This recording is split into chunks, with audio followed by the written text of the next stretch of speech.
Bueno, ¿cuántos están listos para la palabra del Señor? Hace rato, pastor. Bueno, les invito a estar en pie. El título del mensaje, Cartas Personales de Cristo. Mira, Cartas Personales de Cristo. ¿Cuántos quieren saber cuáles son esas cartas personales del Señor? De Cristo. Cartas personales. ¿Qué es eso? Vamos a ver qué dice la palabra.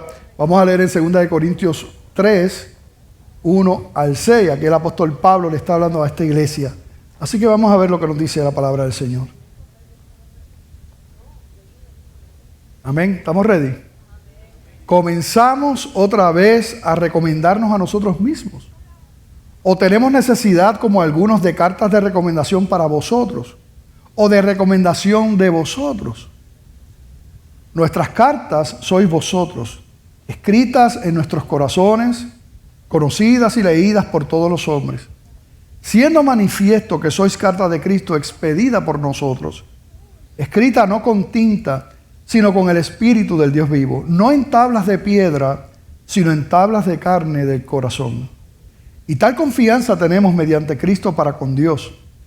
No que seamos competentes por nosotros mismos para pensar algo como de nosotros mismos, sino que nuestra competencia proviene de Dios, el cual asimismo nos hizo ministros competentes de un nuevo pacto, no de la letra, sino del Espíritu, porque la letra mata, mas el Espíritu vivifica. Amén. Padre, te damos gracias, Señor, en este día. Te pedimos, Padre, que cada propósito tuyo con cada vida que está aquí, con cada vida que está escuchando a través del internet, a través de la televisión, sea cumplido, Señor. Ayúdanos a ser sensibles a tu voz y a ser, Señor, confrontados por tu palabra, que podamos ser no solamente oidores, sino hacedores, Padre, de tu palabra. Te pido que me cubras, Señor. Sin ti nada puedo hacer. Mira, Padre, cada vida que esté aquí que no te conozca, Señor. Solamente tú puedes transformar ese corazón de piedra en uno de carne. Solamente tú puedes, Señor, revelar. Y yo te pido, Padre amado, que seas tú tocando esas vidas. Gracias porque están aquí, Señor. En el nombre de Jesús.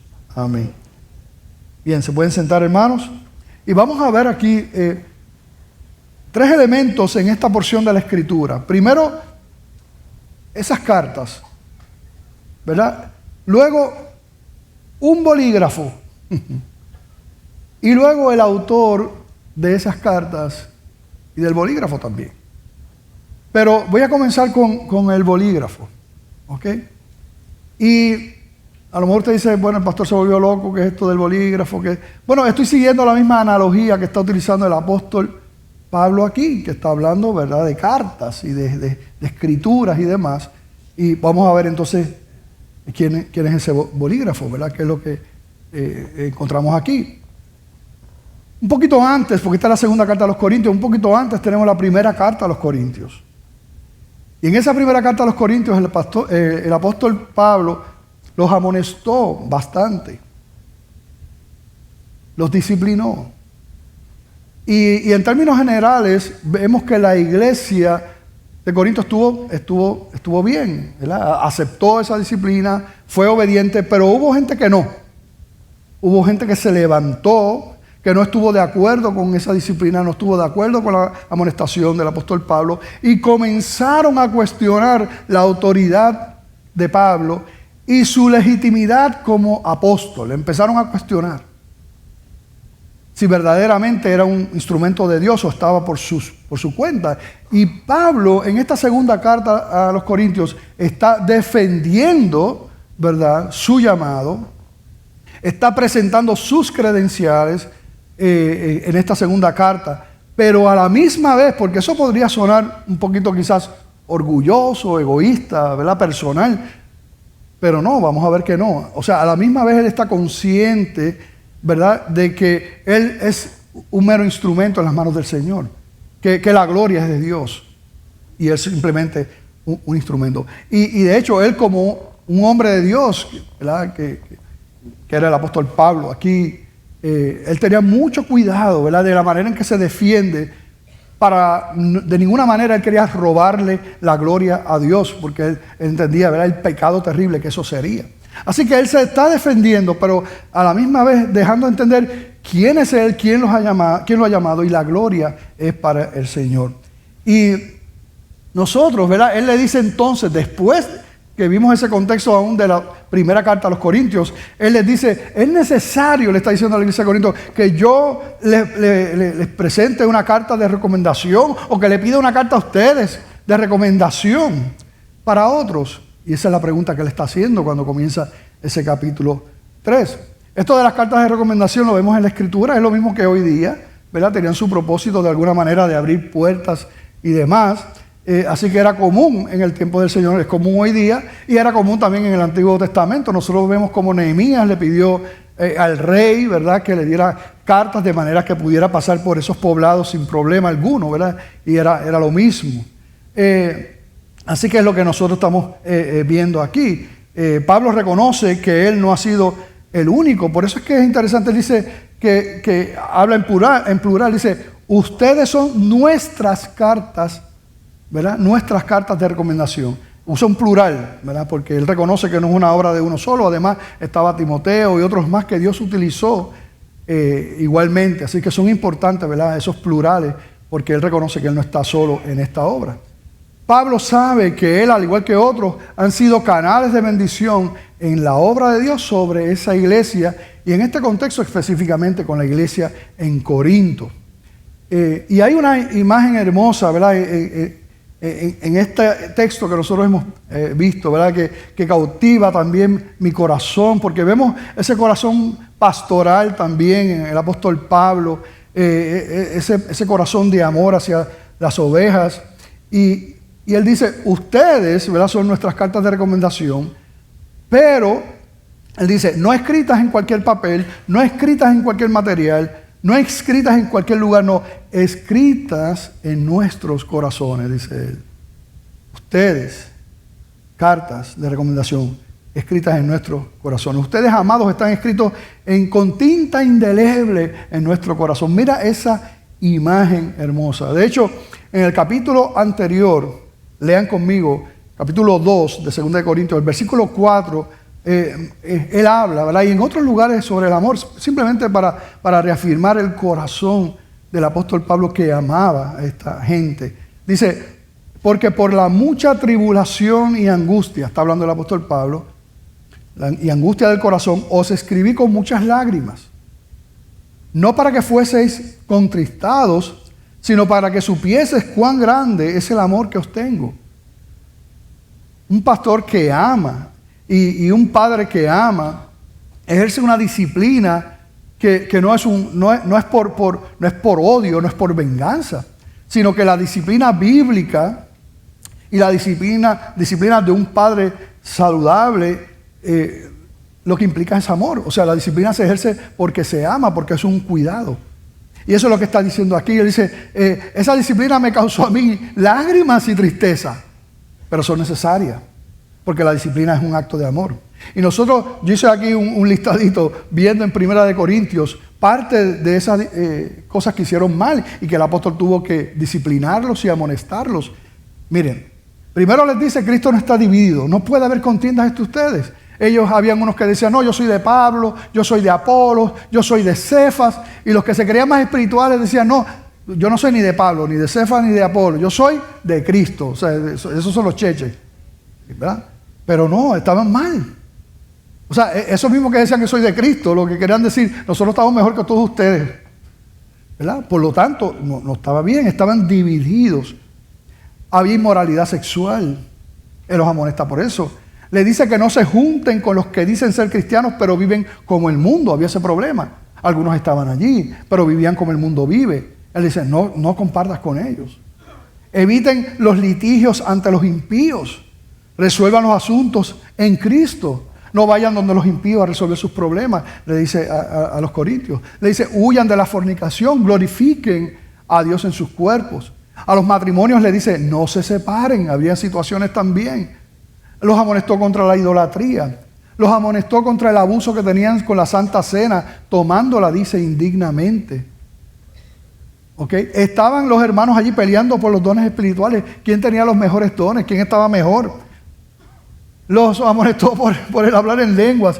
Y hasta tuvo que también trabajar con ellos porque dudaron de la resurrección de Cristo. Había unas confusiones con la resurrección de Cristo. Imagínense, todo eso él atendiéndolo en esa primera carta a los Corintios fuerte. Y él dice, eso me causó a mí lágrimas. Les escribí con lágrimas, porque yo los amo. La disciplina es un acto de amor. Cuando uno disciplina a un hijo de uno, es un acto de amor. Si un niñito mío cruza la calle, pues yo no puedo, él no va a entender por qué yo no quiero que cruce la calle. Por eso es que la Biblia dice que uno tiene que corregirlos con varita. No es maltrato, no es abuso, pero cuando son chiquititos tú no puedes dialogar con ellos. La psicología del mundo, hay una rama que te dice, no, tú no lo puedes disciplinar, tú tienes que hablar con él, tú tienes que negociar, tú tienes que dejarlo. Por eso es que las cosas están como están, porque han creado monstruos, egoístas, que le dan a sus padres.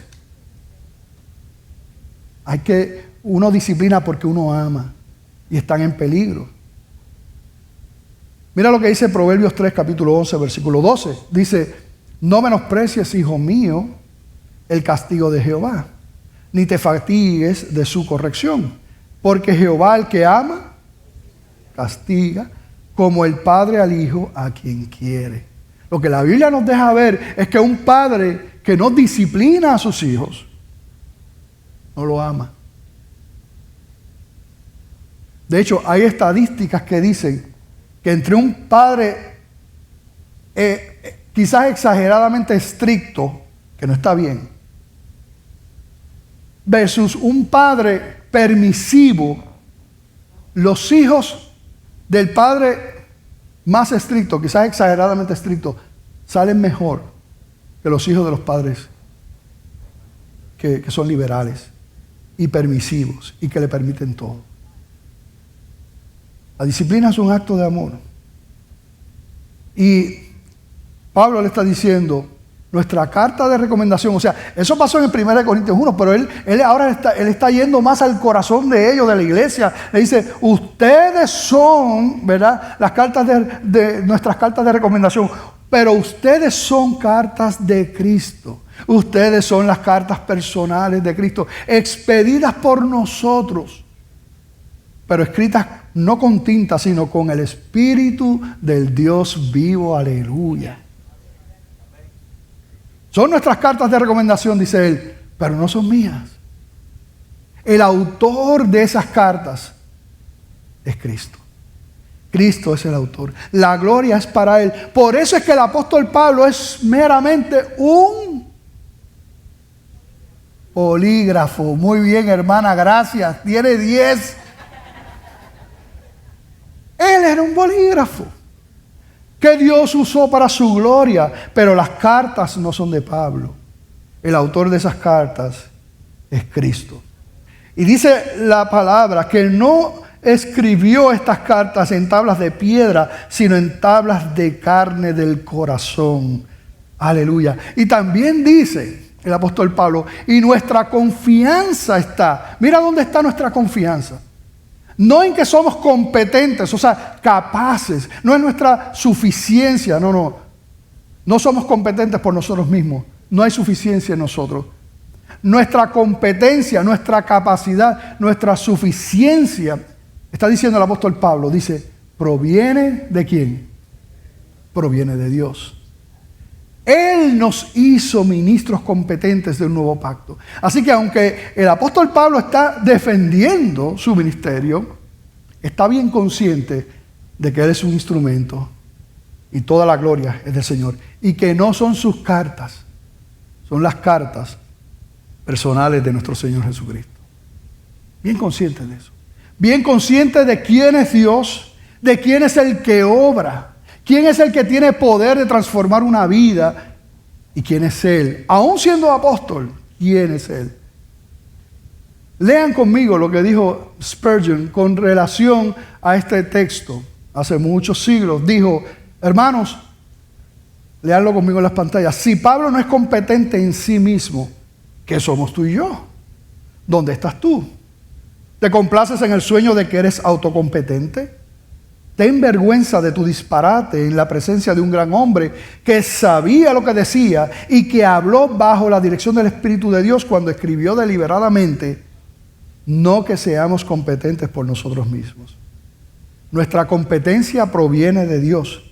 Hay que disfrutar de una manera práctica esta verdad. Mira, y esto está tremendo, ¿verdad? Tremendo. Dice, somos pobres vasos que gotean. Y la única manera para mantenernos llenos es poner nuestro vaso bajo el perpetuo flujo de la gracia sin límites. Entonces, a pesar de su fuga, el vaso siempre estará lleno hasta el borde. Amén. Qué maravillosa ilustración de la gracia y manteniendo a vasos frágiles y de barro con un rotito, pero que se mantienen llenos por la gracia del Señor.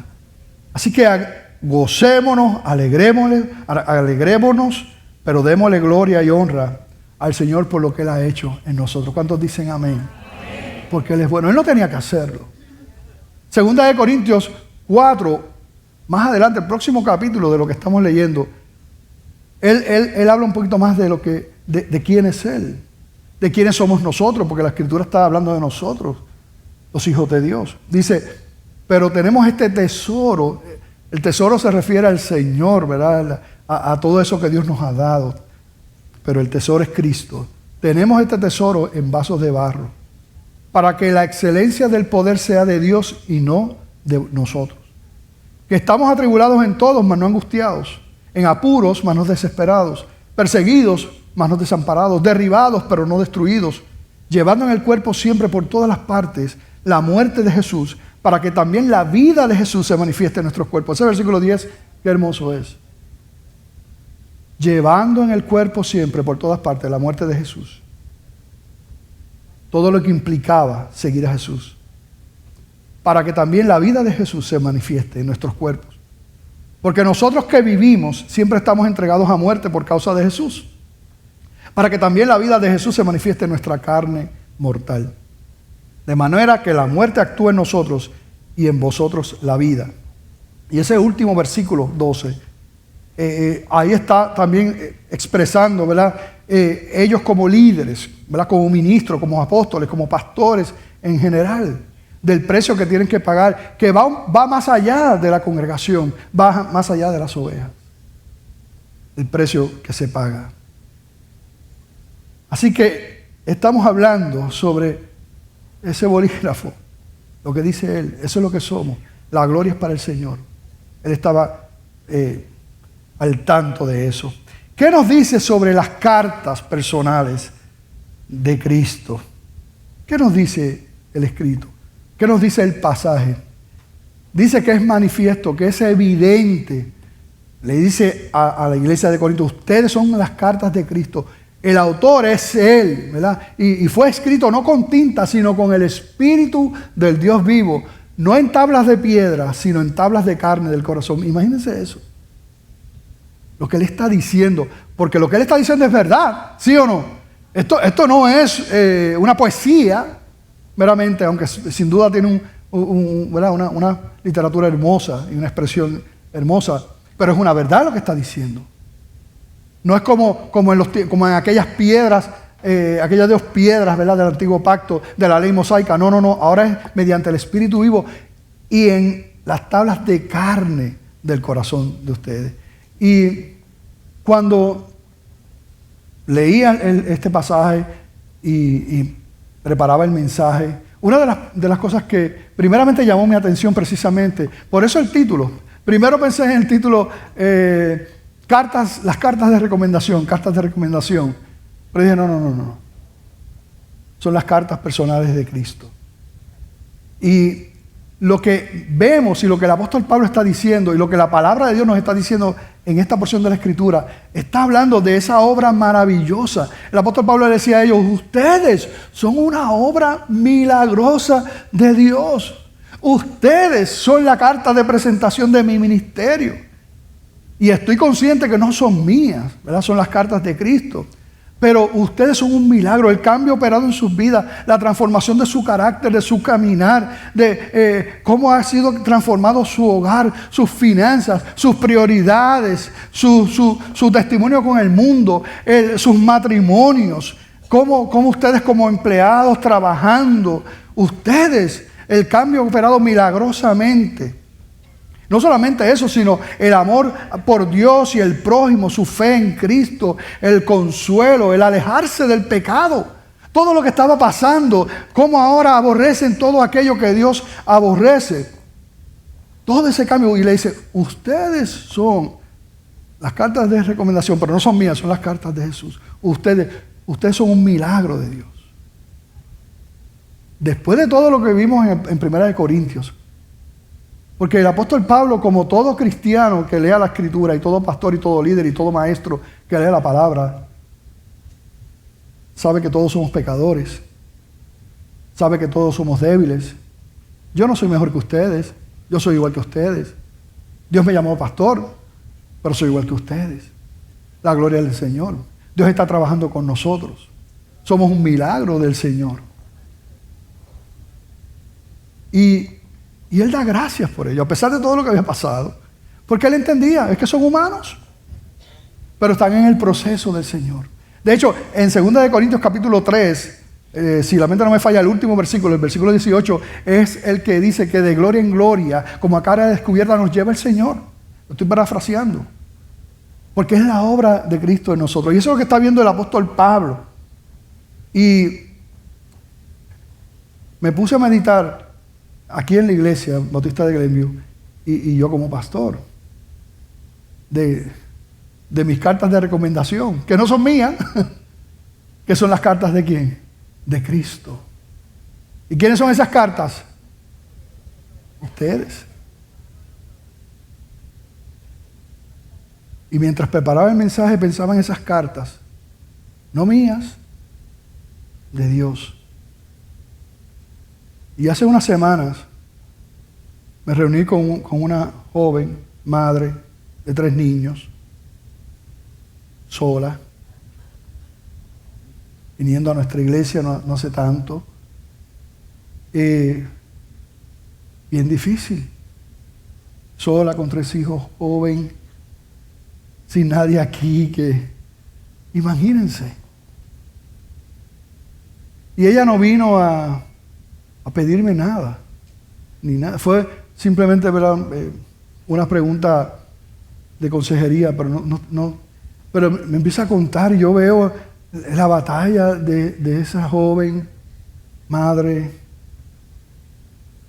Y me dice, pero pastor, yo estaba en un culto, ¿verdad? Y si algo de la historia la cambia un poquito, no hay problema, ¿ok?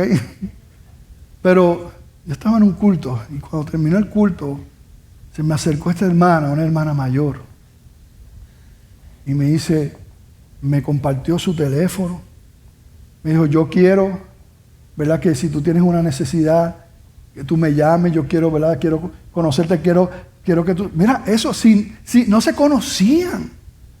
Lo que Dios hace en las cartas suyas.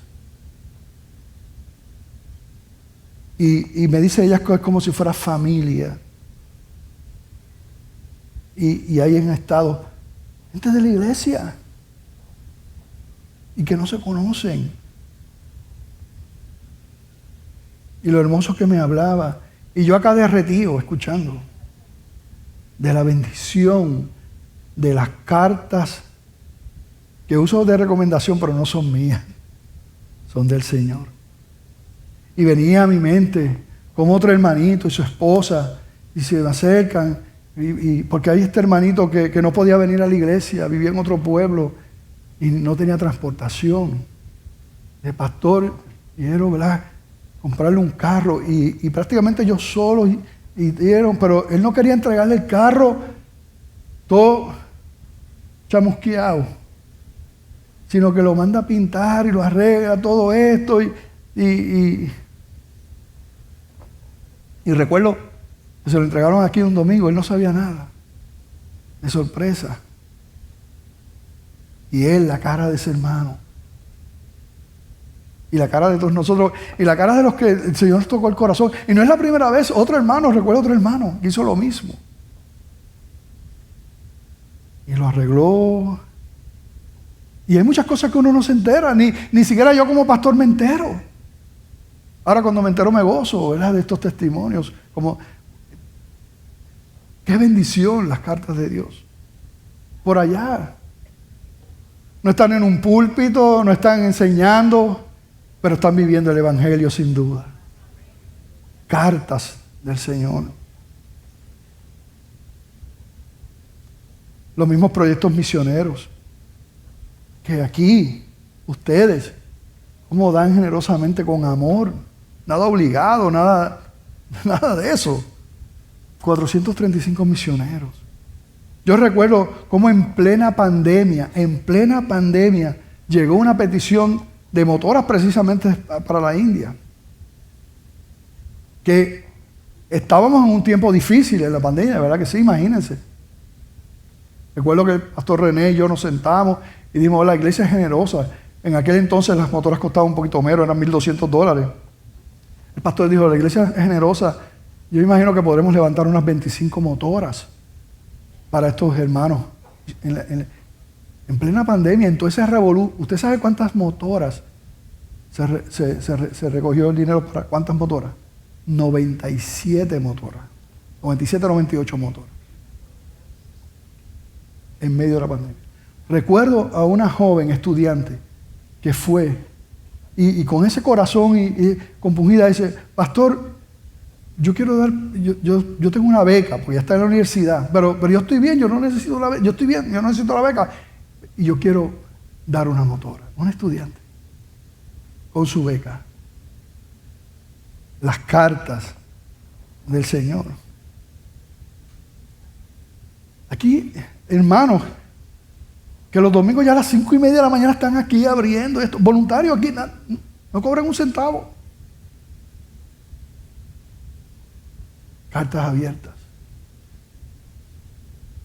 Y así hay muchos de ustedes, ¿verdad?, con esos hermosos ministerios. Recuerdo a esta hermana que murió, pero ¿verdad?, ya tenía cáncer, si la mente no me falla, y estaba malita, y un día me llama y dice, pastor, bueno, yo no era pastor, era ministro de música, me dijo, Joel,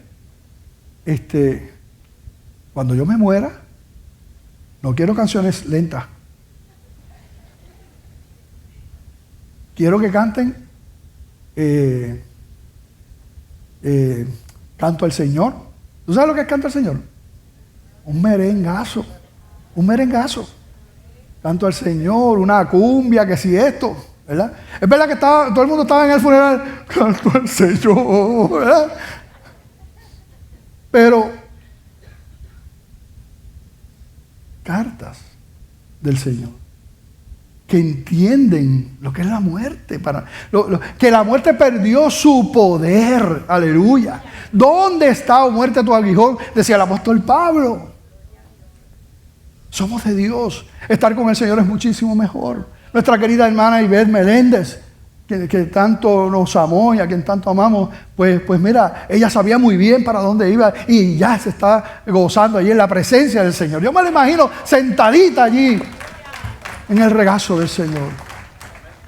Y sin ningún problema. Pastor, estoy lista. Cuando el Señor quiera. Al final anhelaba más eso. Señor, quiero estar contigo. Dice 2 Corintios 3:2, volvemos otra vez, dice, nuestras cartas sois vosotros, escritas en nuestros corazones. Y mira lo que dice, conocidas y leídas por todos los hombres. ¡Qué testimonio! La gente sabe, la gente los ha visto. Qué maravillosas estas cartas. Estas cartas que no es por lo que hablan, es por lo que hacen. Eso es lo que ve el mundo. En esta versión, traducción del lenguaje actual, es una de las versiones modernas, TLA. Este mismo versículo, 2 Corintios 3:2, léanlo conmigo en esta versión moderna, dice: todos pueden ver claramente el bien que Cristo ha hecho en la vida de ustedes. Para que la gente hable bien de nosotros, solo tiene que fijarse en ustedes. Mira qué tremendo. La Iglesia Bautista de Glenview no es este templo, no son estas paredes, no es el pastor solamente. La Iglesia Bautista de Glenview son ustedes.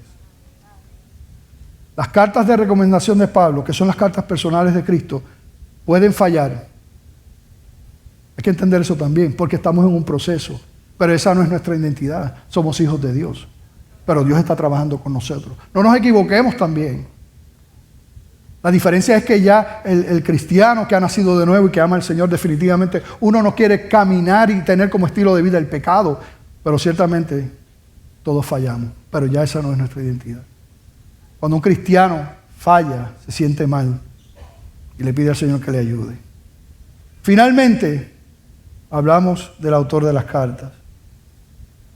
Decía el apóstol Pablo: nuestra competencia, capacidad, suficiencia proviene de Dios, que nos hizo ministros competentes de un nuevo pacto, no de la letra, sino del Espíritu, porque la letra mata, mas el Espíritu vivifica. Pero antes de ir a esa última parte, quiero que lean conmigo en Hebreos 8, del 6 adelante, hablándonos de Cristo, hablándonos de ese autor de las cartas, de esa obra es que la gloria es para el Señor. Dice: pero ahora tanto mejor ministerio es el suyo, cuanto es mediador de un mejor pacto, está hablando de Cristo, establecido sobre mejores promesas. Porque si aquel primero hubiera sido sin defecto, ciertamente no se hubiera procurado lugar para el segundo. Miren, ¿por qué estamos aquí? Está hablando de Cristo y está hablando de los dos pactos. Dijo allí el apóstol Pablo, ¿verdad?, que estamos bajo el nuevo pacto, en el nuevo pacto. Y estamos viendo lo que nos dice la palabra en otro pasaje con relación a eso, con relación al nuevo pacto y al viejo pacto. Mira el versículo 8, dice: porque reprendiéndolos dice: he aquí vienen días, dice el Señor, en que estableceré con la casa de Israel y la casa de Judá un nuevo pacto. No como el pacto que hice con sus padres el día que los tomé de la mano para sacarlos de la tierra de Egipto, porque ellos no permanecieron en mi pacto y yo me desentendí de ellos, dice el Señor. Porque la realidad, vamos a seguir leyendo, pero la realidad es que mediante el viejo pacto, el antiguo pacto, el Antiguo Testamento, nosotros no podíamos permanecer en el Señor. Porque ninguno de nosotros podía cumplir la ley. Y eso es lo que vamos a ver. Versículo 10. Por lo cual, este es el pacto que haré con la casa de Israel después de aquellos días, dice el Señor. Pondré mis leyes en la mente de ellos y sobre su corazón las escribiré y seré a ellos por Dios y ellos me serán a mí por pueblo. Y ninguno enseñará a su prójimo ni ninguno a su hermano diciendo: conoce al Señor, porque todos me conocerán, desde el menor hasta el mayor de ellos. Porque seré propicio a sus injusticias. Esto es parte de ese nuevo pacto, el versículo 12. Seré propicio, es suficiente voy a ser para sus injusticias. Y entonces, como consecuencia, dice: y nunca más. ¿Y nunca es qué? Muy bien, estudiante de doctorado. Nunca es nunca, es un absoluto. Nunca más me acordaré de sus pecados. ¿Por qué? Porque ya Él fue propicio a sus iniquidades. Y si el sacrificio de Cristo es suficiente, ¿verdad? Y nunca más me acordaré de sus pecados y de sus iniquidades. Versículo 13. Al decir nuevo pacto, y esto es importante que entendamos también, ha dado por viejo el primero, y lo que se da por viejo y se envejece está próximo a desaparecer. La ley era buena. Bueno, vamos hasta ahí. Voy a repetir ese versículo 13. Al decir nuevo pacto, ha dado por viejo el primero, y lo que se da por viejo y se envejece está próximo a desaparecer. No es que desechemos el antiguo pacto, pero lo que nos está diciendo, el Antiguo Testamento y el Antiguo Pacto era una sombra de lo que había de venir. No era el cumplimiento de las cosas. El cumplimiento de las cosas era en el nuevo pacto, en Cristo Jesús, a través de su sacrificio. Y es triste que aquellos, cuando Cristo estaba aquí, los que no pudieron creer en Cristo, se quedaron en el antiguo pacto, se quedaron en las promesas, pero no vieron la promesa cumplida. Estaba delante de ellos, pero no la vieron. Todavía hoy día, tristemente hablando, hay montones de iglesias cristianas que siguen igualmente y con la misma mentalidad de los judaizantes, tratando de alguna manera cumplir y agradar a Dios y alcanzar la salvación a través del cumplimiento de esa ley del Antiguo Testamento, de la ley mosaica. Cuando la misma Escritura en el Nuevo Testamento dice, no, ya eso no. Estamos bajo un nuevo pacto, un pacto que no es un asunto de una letra escrita sobre unas tablas, no, escritas en el corazón a través del Espíritu Santo. La ley era buena, pero no era capaz de cambiar el corazón de la gente. Esa ley no puede, el legalismo no puede tampoco cambiar el corazón de la gente. Hay aquellos que son bien disciplinados o qué sé yo, ¿verdad? Y posiblemente están todo el tiempo haciendo sacrificios, pero eso no puede cambiar el corazón. Y eso no podía agradar a Dios. El Señor, dice la palabra, se cansó de sus sacrificios. Él quiere un corazón vivo, un corazón tierno, un corazón de carne. Y eso no lo podemos producir nosotros, solamente lo puede producir Cristo. Y Él lo hace. Por eso es que toda la gloria es para Él. Claramente revelado en la Escritura. Esto no es nada nuevo lo que el apóstol Pablo está hablando. Si nosotros vamos a Ezequiel capítulo 11, versículos 19 y 20, mira lo que dice. Siglos antes profetizado. Y les daré un corazón y un espíritu nuevo pondré dentro de ellos. Y quitaré el corazón de piedra de en medio de su carne y les daré un corazón de carne, para que anden en mis ordenanzas y guarden mis decretos y los cumplan y me sean por pueblo y yo sea ellos por Dios. Aleluya. Mira esto. Porque no podemos.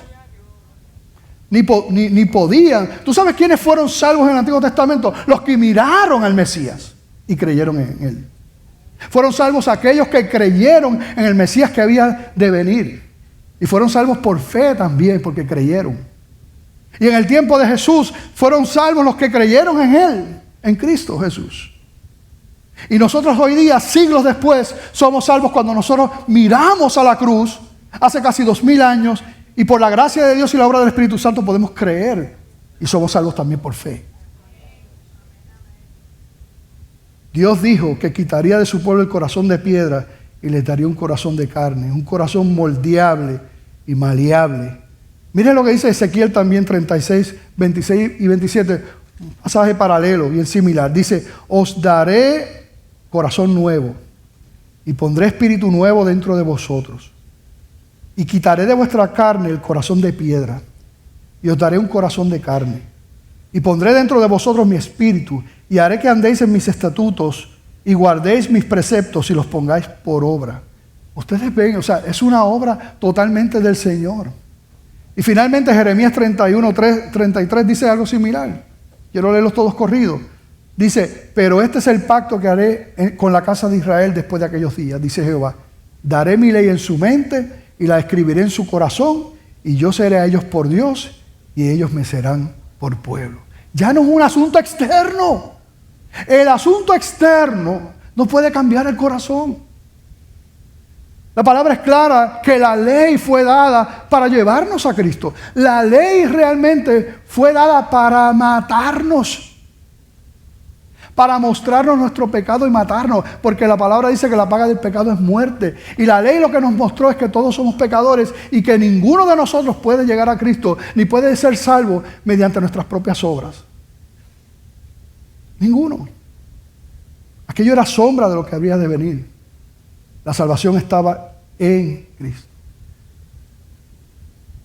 Volviendo a leer 2 Corintios 3:6, lean conmigo, el cual asimismo nos hizo ministros competentes de un nuevo pacto. Y mira lo que dice ahora, no de la letra, sino del Espíritu, porque la letra mata, mas el Espíritu vivifica. Aquí está hablando de lo mismo. Sin embargo, este texto ha sido mal interpretado.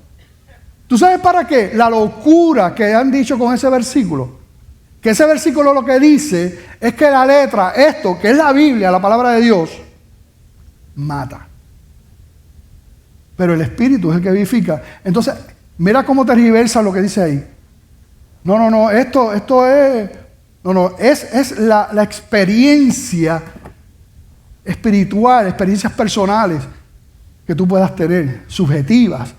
Eso, no la letra. Y por ahí están montones de pastores y gente loca, desechando la escritura y con nuevas revelaciones. Si esto está en una iglesia, y yo creo que ustedes están, espero que estén bien, pero los que están en internet o televisión, si tú estás en una iglesia y viene el pastor ahí, se levanta, y viene el que sea, el predicador que venga, y te dice, no hermano, hemos descubierto algo nuevo, y esto es una nueva revelación. ¿Tú sabes qué? Sal de ahí a las millas. Sal de ahí. ¿Qué, cómo que nueva revelación? La Biblia está escrita ya. No se le puede añadir nada. La revelación es completa y es eterna. Todo lo que necesitamos está en la palabra de Dios. ¿Qué nueva revelación? Eso lo utilizan para engañar, para abusar de la gente, para robarle su dinero, para acostarse con mujeres, para hacer barbaridades, para matar a la gente, como hizo Jim Jones y otros más, y David Koresh. No. Tenemos la palabra más segura. Así que ahí no se refiere a eso. Lo que quiere decir es precisamente lo que le he explicado ahorita, que los 10 mandamientos, esa ley mosaica, eso nos mata. No nos puede salvar. A eso es que se refiere. Pero que el Espíritu, ¿qué Espíritu? La vida en el Espíritu que hemos leído en Ezequiel, que hemos leído en Jeremías, que leímos en Hebreos. Esa obra del Espíritu Santo que da vida, que toma un corazón de piedra y lo transforma en uno de carne, de eso que está hablando ahí. Y no de esa locura de manipular la Escritura y decir lo que no dice.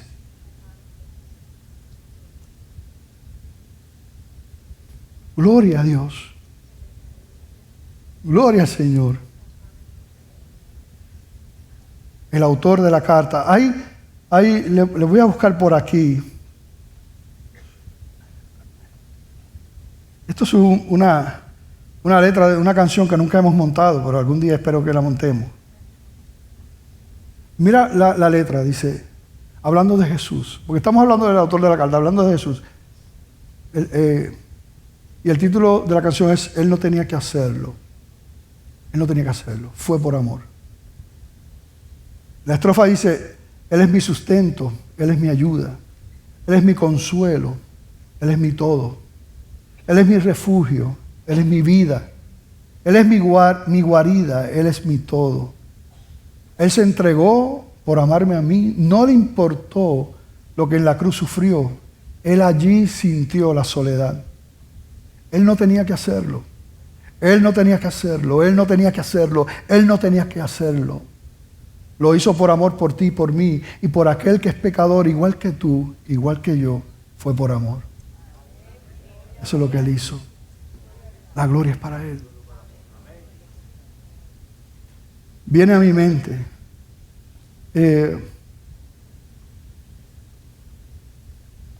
antes de eso, le quiero hablar aquí a los que no han conocido al Señor.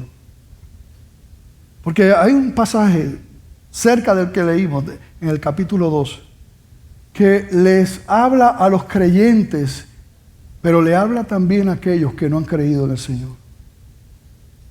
Miren, escucha bien, porque esto no se trata de ser bautista.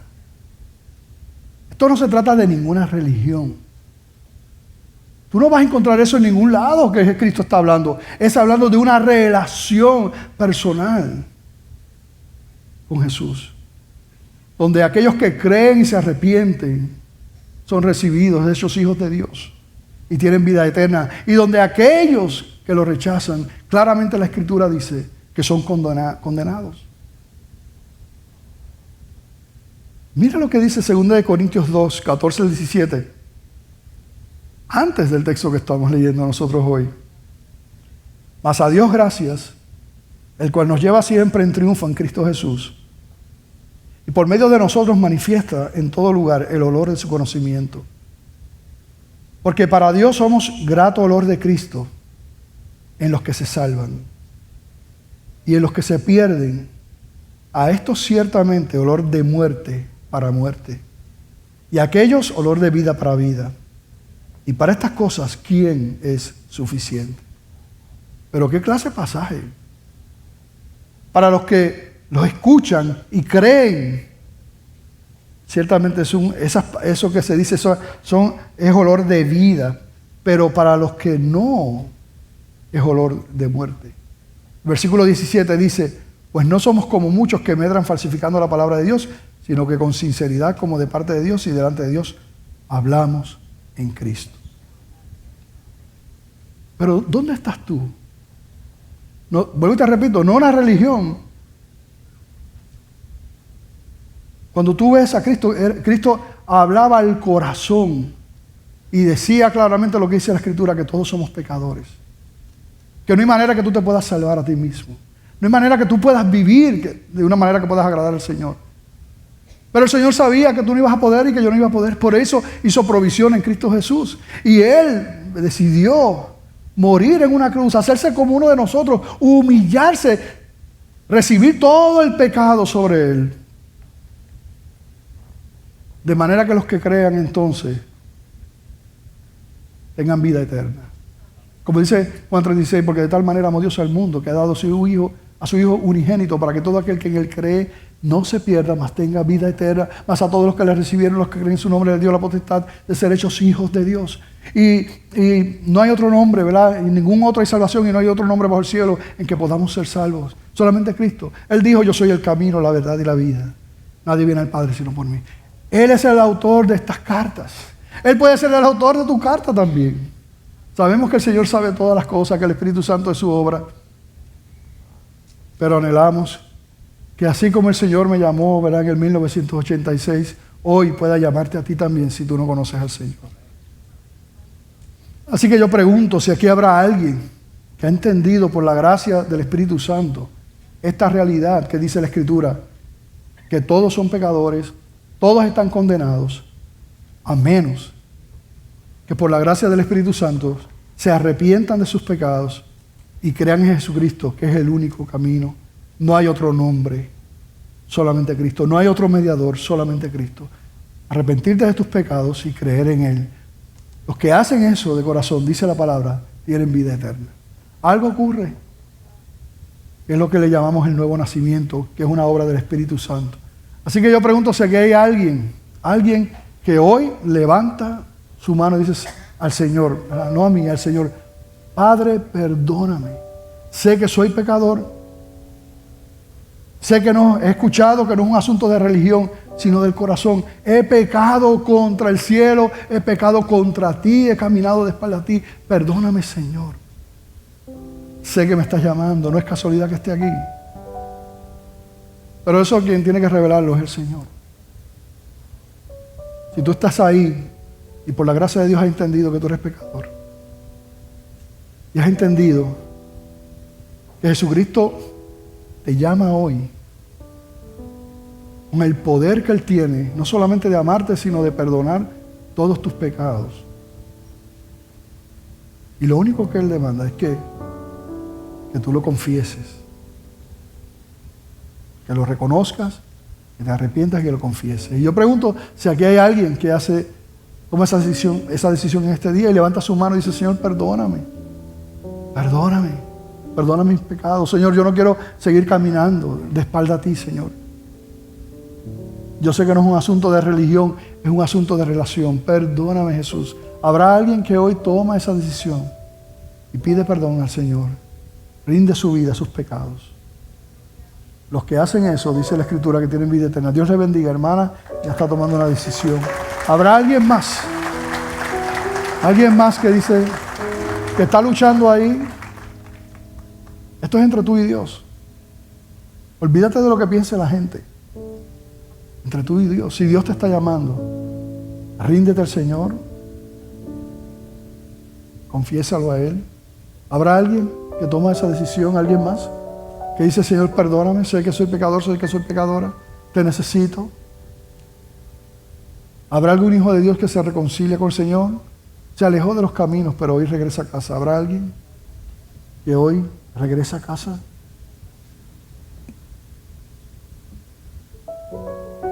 En breve vamos a estar orando por la hermana. Me invito a estar en pie.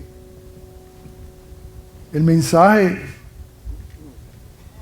es para la iglesia principalmente. ¿Cuántos de los que están aquí son cartas personales del Señor? ¿Cuántos son una cartita del Señor? Levanta tu mano, el que sea la carta, levanta tu mano. Ahí, una carta del Señor. Mientras preparaba el mensaje, la palabra me hablaba, ¿verdad? El Señor me hablaba. Porque lo orgulloso que el apóstol Pablo hablaba de estos hermanos, que decía, ustedes son mi carta de recomendación, y no son mías, son del Señor, yo lo sé, leídas por todo el mundo. Verán las palabras hermosas que él utilizaba. Orgulloso, del buen orgullo. Y yo me siento orgulloso, ¿verdad?, de la Iglesia Bautista de Glenview y de ustedes. Pero también yo pensaba, o sea, yo quiero ser esa carta también. ¿Qué partes en mi vida, Señor, están siendo un estorbo, verdad? Yo quiero ser esa carta. Porque todos, ¿verdad?, estamos. Así que los que quieran presentarse al Señor así, mira, Señor, mira, examíname, mira mi vida. Yo quiero ser esa carta, Señor, como tú quieres, Señor. Y estoy en este proceso, pero quiero entregarte, quiero que trabajes conmigo. Y sería bueno que en la semana tuvieran un tiempo, si no hoy, para que tú estés a solas con el Señor y preguntar, Señor, ¿en qué área estoy siendo un estorbo como tu carta, Señor? ¿Verdad? Y hay una canción que quiero cantar con los muchachos, pero quiero cantarla con ustedes, que es basada, ¿verdad?, en uno de los salmos, que dice que es el hombre para que tengas de él memoria y el Hijo del Hombre para que lo visites, el Salmo 8:4. Pero todos los que quieran presentar su vida al Señor, que digan, que no estén conformes, ¿verdad?, que digan, Señor, quiero darte más, quiero honrarte más, Señor, estamos en unos tiempos especiales, y reconoce su necesidad del Señor, reconoce quién es Dios. Pues yo le voy a pedir que pasen aquí al frente. A mí me gusta tenerlos aquí cerca y que cantemos al Señor, y vamos a terminar de esa manera, cantando esta alabanza. Así que acércate al Señor, presenta tu vida, olvídate en este momento de tu hermano, mira al Señor y cántale conmigo. Todos los que puedan venir del balcón también pueden venir y acercarse.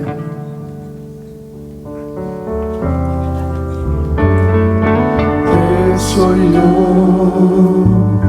para que me visites. Aleluya. Y te acuerdes de mí. Aleluya, aleluya. Señor Jesús. Canta conmigo, iglesia. Acércate, vengan aquí conmigo al frente.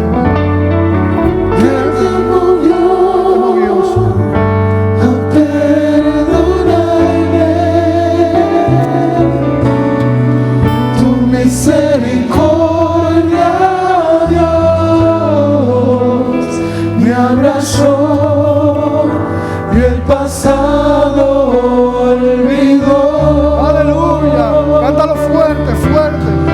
Tu misericordia, Aleluya, es mejor que la vida.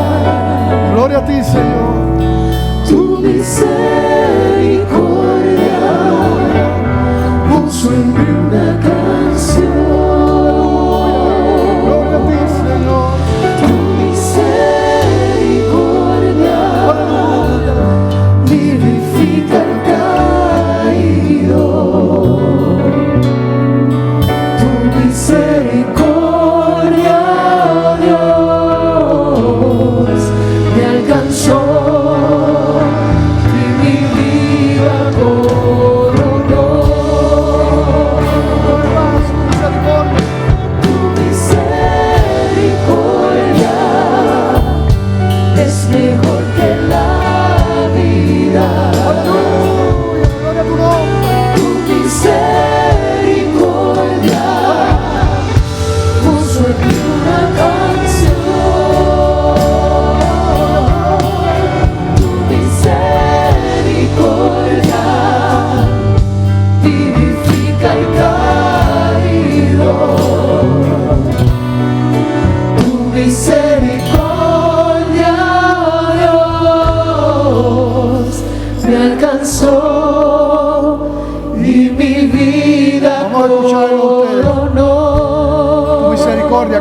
más fuerte el Señor. Tu misericordia Aleluya. es mejor que la vida. Tu misericordia puso en mí una canción. Tu misericordia Aleluya. vivifica el caído. Gracias, Señor.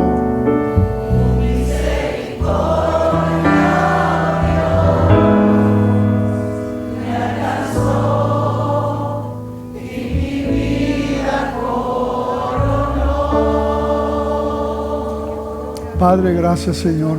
Gracias. ¿Quiénes somos nosotros?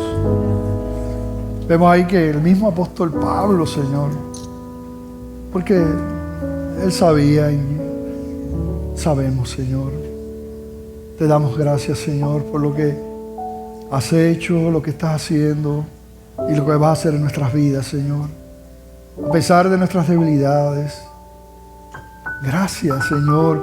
Gracias por ese nuevo pacto, Dios mío, en el cual, Señor, podemos descansar en ti.